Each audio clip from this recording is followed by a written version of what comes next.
Now I want to give the floor to Mrs. Jennifer Robinson, international parliamentarian, who is a great help for the Papuan in the struggle for freedom. You have the floor. I come here today to speak on behalf of International Lawyers for West Papua. We don't speak for the people of West Papua, but we are a group of lawyers who are committed to speaking about the law and using the law as a tool to help and to protect the people of West Papua.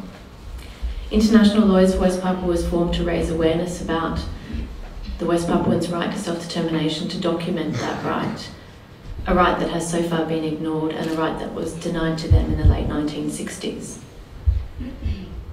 We also seek to raise awareness about ongoing human rights abuse in West Papua, which have at their root the denial of the right to self-determination in 1969.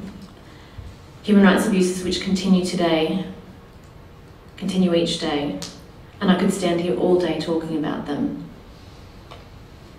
But it's fitting and appropriate that we stand here today in the Netherlands, in the Dutch Parliament, to talk about West Papua's right to self-determination. West Papua was, of course, a Dutch colony on the path to independence, on the list of non-self-governing territories. It was a territory that was held by the Dutch on a sacred trust. A sacred trust under Article 73 of the United Nations Charter. Self-determination is the most fundamental right, the most fundamental human right, and protected by international law. That sacred trust, under which the Dutch held West Papua and had promised them independence in accordance with their international obligations, was passed in a dubious agreement, the 1962 New York Agreement, to Indonesia.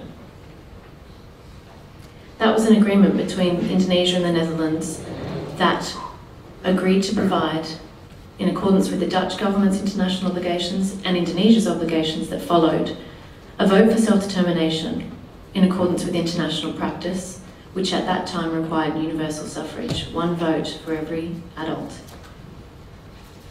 Indonesia, of course, acted in breach of that agreement. Just over 1,000 West Papuans were rounded up and forced to vote under threat of violence for integration with Indonesia, a clear breach of customary international law that existed at that time and the agreement between the Netherlands and Indonesia.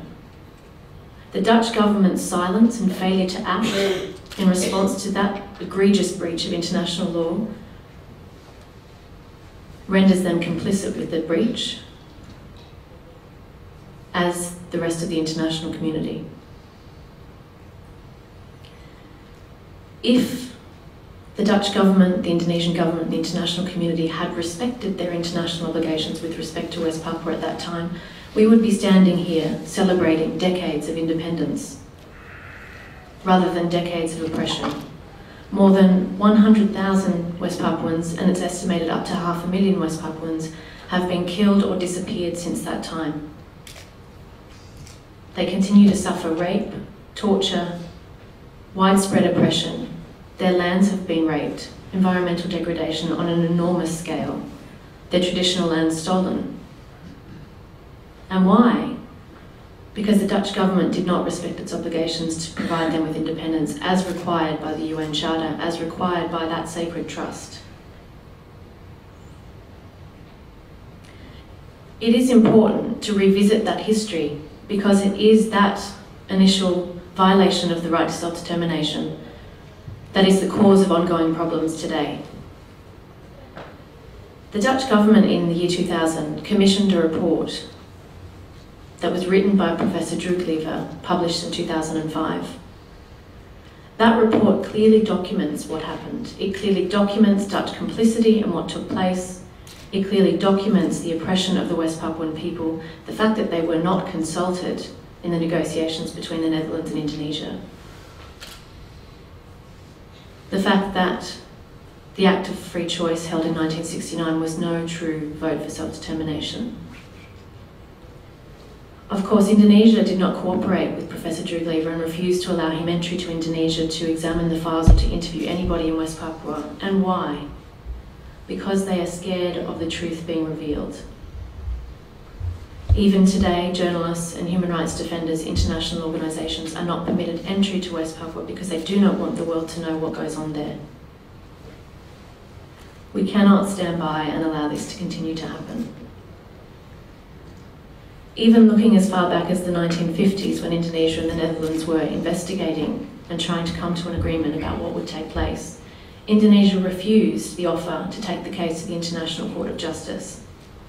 Why? Because they know they did not have the right to West Papua under international law. That position continues today.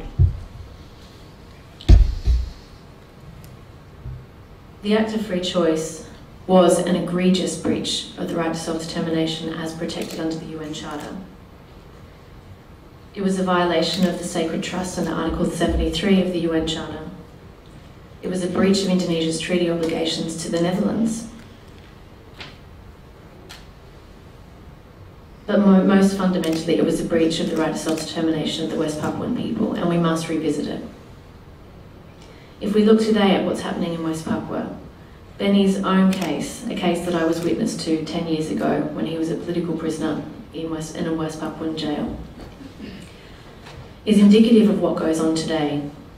Just last year, a Congress was held, the third Congress, at which West Papuans unanimously, again, voted for a fresh referendum for self-determination and declared their desire for independence from Indonesia. The people present at that peaceful political assembly were rounded up, arrested and beaten. The 5 leaders are now in prison in Indonesia, having just been convicted of treason for peacefully expressing their political aspirations. The room for West Papuans to speak freely about their views and their opinions is non-existent. They face criminal persecution and jail for simply raising their flag and for speaking out about their desire for independence. This is in clear breach, again, of international human rights law, and the conviction of those 5 men has received international condemnation. Their appeal is ongoing. Their lawyers in that case have been threatened with prosecution simply for defending those clients. We as international lawyers for West Papua will stand together with those lawyers in raising awareness about ongoing human rights abuse cases. But it's time that the international community stands up and starts putting this to the United Nations. It's time the Dutch government stands up and recognises its obligations, the sacred trust on which it held the territory of West Papua, and it's time it starts raising it in the international forum, because they bear responsibility. They bear both legal and, in my view, moral responsibility. Thank you.